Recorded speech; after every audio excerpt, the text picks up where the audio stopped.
সাম্প্রতিককালে আমরা ইদানিং দেখছি বাংলাদেশের নানান রকম যে কাণ্ডকীর্তি যে হচ্ছে চিন্ময় দাস প্রভুকে নিয়ে তথা এবং সনাতনী হিন্দুদের ওপর কী না অত্যাচার।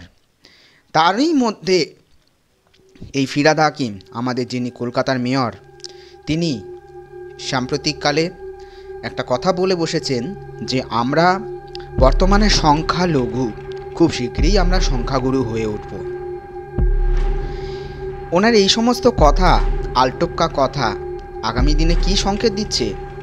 আর তাছাড়াও কিছুদিন আগে এর থেকেও আরও আরেকটা কথা বলেছিল, সেই সূত্র ধরেই সমস্ত সনাতনী হিন্দু এবং সমস্ত সাধু সন্তগণ আজ রাস্তায় নেমেছে।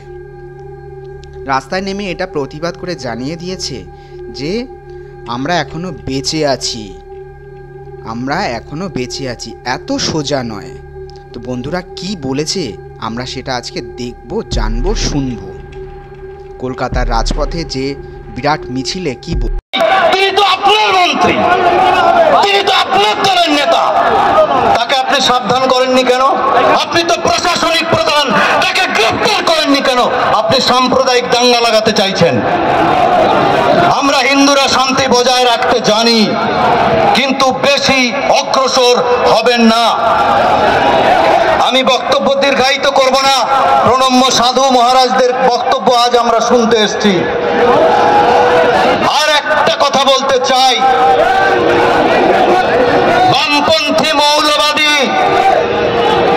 ওই সিপিএম এর ওই খিচড়ে যাওয়া কবিগুলো কোথায়, যারা ধর্মতলায় গরুর মাংস খেয়েছিল, যারা টিভিতে বসে ওই সব শিল্পীরা বলেছিল অষ্টমীর দিন গরুর মাংস খাবে, সেই সব খিচড়ে যাওয়া বামপন্থী মৌলবাদী সিপিএম এর লোকেরা কোথায়?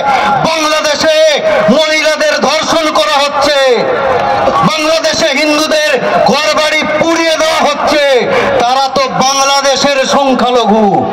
তো একবার কলকাতার রাস্তায় বেরোবেন না? ভিয়েতনামে চাঁদ উঠলে এখানে ঈদ পালন করেন, আর বাংলাদেশটা দেখতে পাচ্ছেন না চোখের পাশে? সেখানে মায়েদের কান্না শুনতে পাচ্ছেন না? তাই আমি বলি, ওই সাম্প্রদায়িক হাকিম চাচা আর মৌলবাদী সেলিম চাচা, আপনারা সাবধান হয়ে যান। হিন্দুরা শান্তি বজায় রাখতে জানে, কিন্তু যখন প্রতিরোধ করে তখন তাণ্ডবী হয়।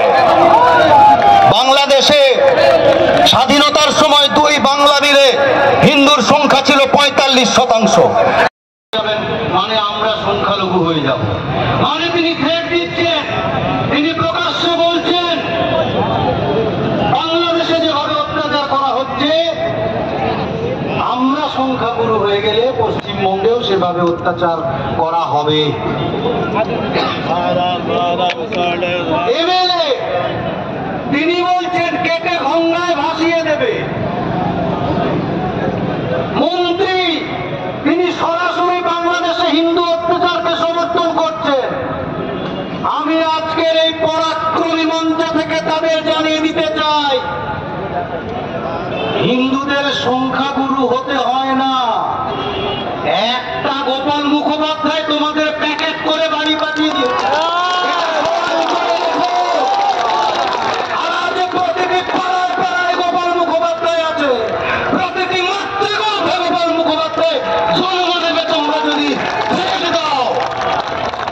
আমরা শান্তিভাবে থাকতে চাই।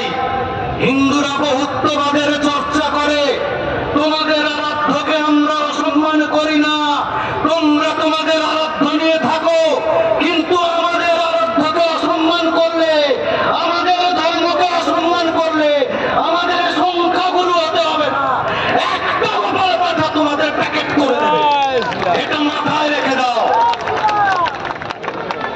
কথায় কথায় কল্লা কেটে নেবে, আরে আয় কল্লা কাটবি, সামনে আয়। রাতের অন্ধকারে মূর্তি ভাঙছিস কেন? রাতের অন্ধকারে বন্দে ভারত এক্সপ্রেসে পাথর ছুটছিস কেন? কল্লা কাটবি তো সামনে আয়, রাতের অন্ধকারে কেন?